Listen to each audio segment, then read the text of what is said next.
So my passion is to learn about other people's passions, because when someone has a chance to talk about what they're most passionate about, everything about their being becomes brighter, it becomes more real, it becomes more them.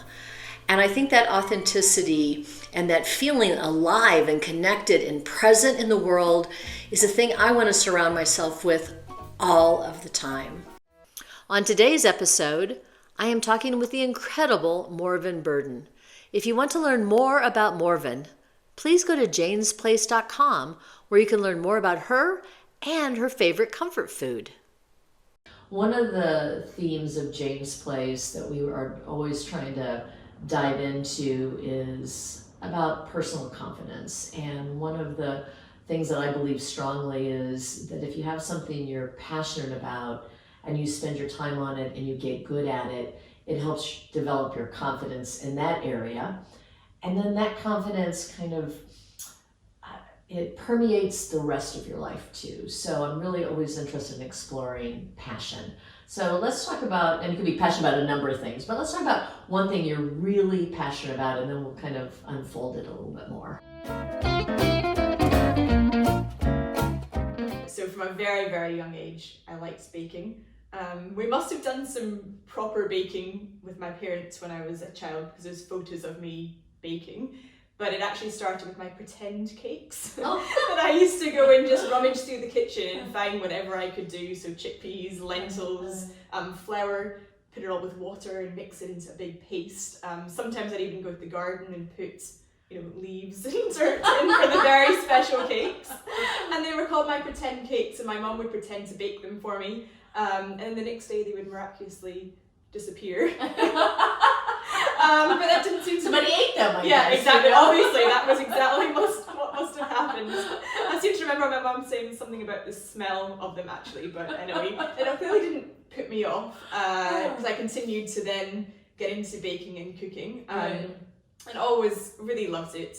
And then through school, I did like a lot of buffets for different groups around the area, and also a lot of dinner parties for my friends. So I would get up like super early in the morning. So this is really where it was my passion and my hobby. So I'd wake up even earlier than I think I had to wake up for school at the weekends, and make little canapes all day, like really ornate little canapes for my friends coming over. And then I would have a big kind of dinner party buffet. So for every one of their birthdays, that was like their birthday present, they would come over and we would have this kind of big banquet meal. And I just absolutely loved doing it. And I mean, I was quite confident with it, I think, because my friends liked it. They kind of reinforced my enthusiasm for the cooking.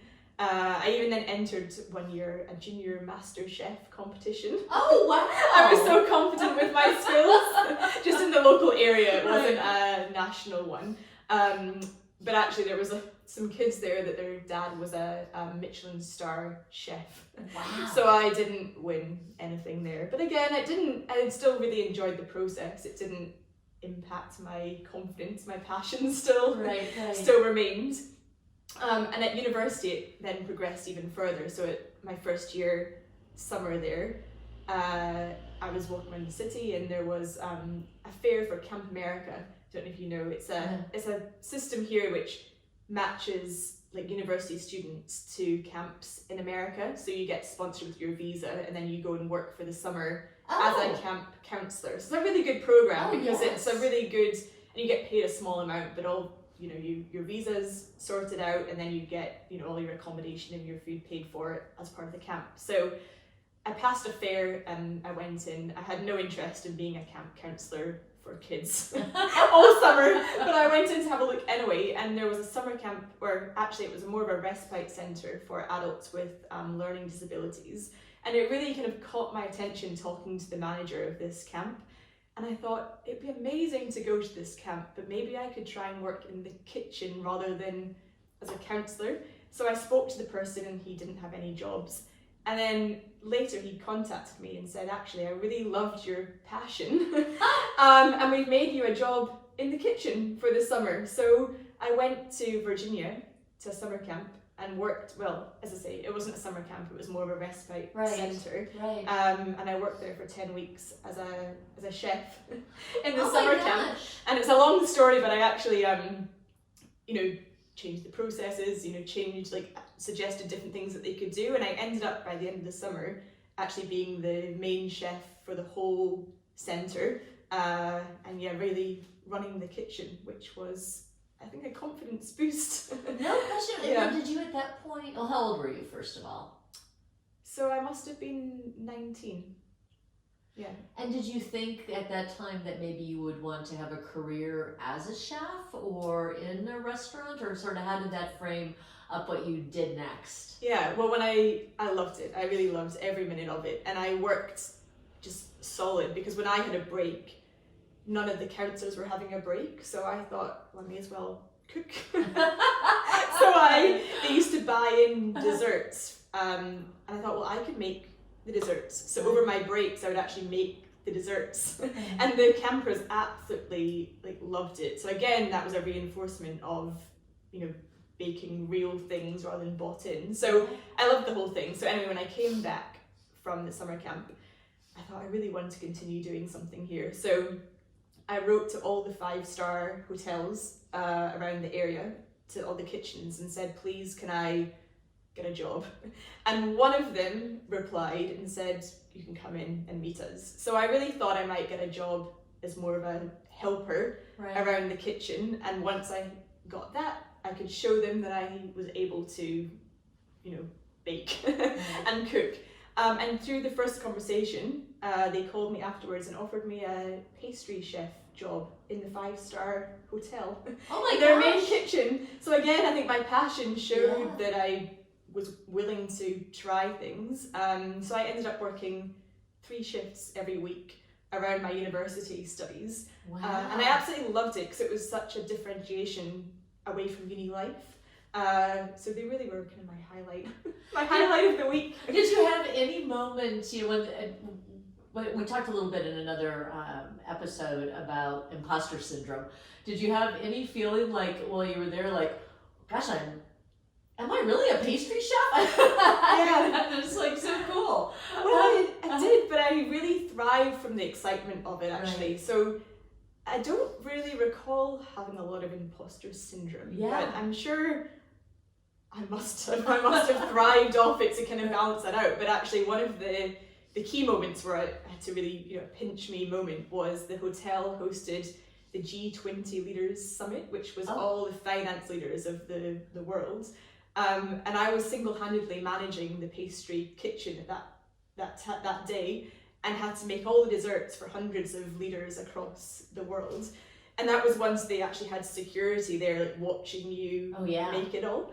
And that was a moment that I was like, wow, this is really big. Right. It's really big. I'm responsible for this point, and I've just sort of learned what to do myself. So again, going to your point, that kind of passion, I think, shows and brings confidence, because I was pretty confident. I knew what I was doing, and they all had their dessert. Everybody was okay. So yeah, I really loved working there as well in the kitchen. I love that, and just as you talk about it, it gets me so excited, because I love to be around people that are excited about what they're doing.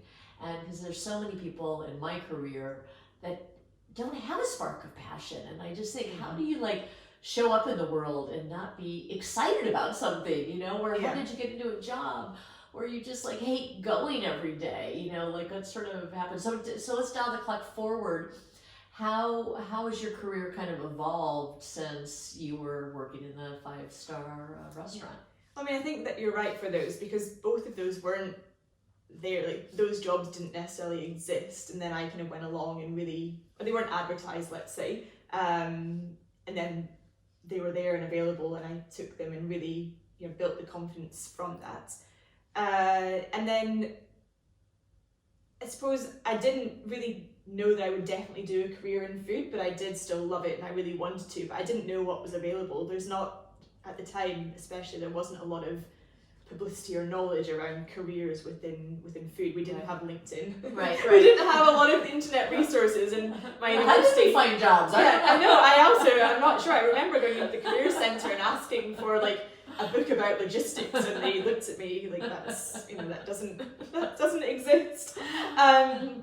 And so I started having a look at different kind of graduate schemes that might involve food. And I really wanted to, I loved the kitchen and being in that kind of environment, but I thought I do want to work on a bigger scale than that. I want to work in somewhere that the food that's in your kitchen, how am I involved with getting that food to people's kitchens? And that was really my only goal. I didn't really know what to do and how to figure out what to do in that part, but I wanted to be involved with the brands and the products that you have in your kitchen, part of that, what I now know is a supply chain into your house. So I ended up applying for some different manufacturing graduate schemes, and then ended up landing a job with one of the biggest UK biscuit companies, one of the oldest brands here. And again, even the assessment centre, so it was a 2-day assessment centre, and I loved it. And I thought, that's a good sign. I left the assessment centre and I had no voice. I just talked the whole So you're just being interviewed the whole time? Yeah, and I think the social bits, I've been asking so many questions and figuring out what they do, how they work, like what's the company, and I really had the best 2 days ever. And I had a couple of offers, and I thought, no, this place, I love the assessment centre, is definitely the place for me. So I had a role as a production line manager, and I did not really know what that entailed. But again, I started that job and it was perfect. You were making these products, you were making millions of biscuits every year.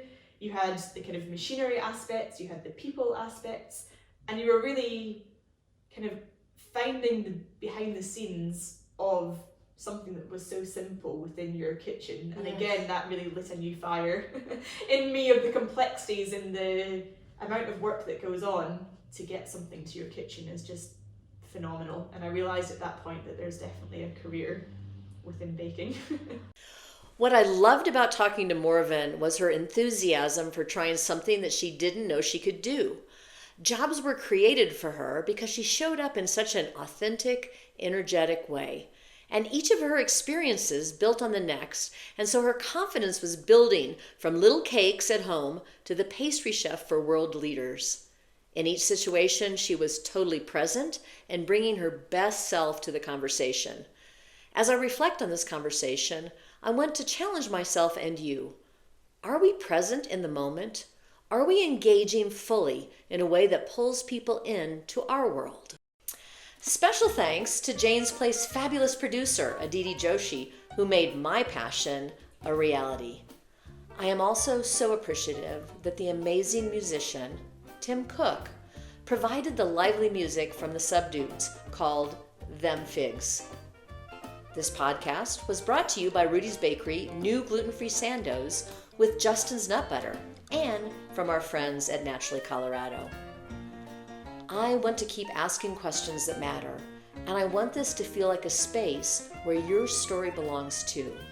If there's something you want to talk about, a moment, a memory, a shift you're going through, Jane's Place door is always open. Truly. You can drop me a note on the website, join a future episode, or simply listen in when you're ready.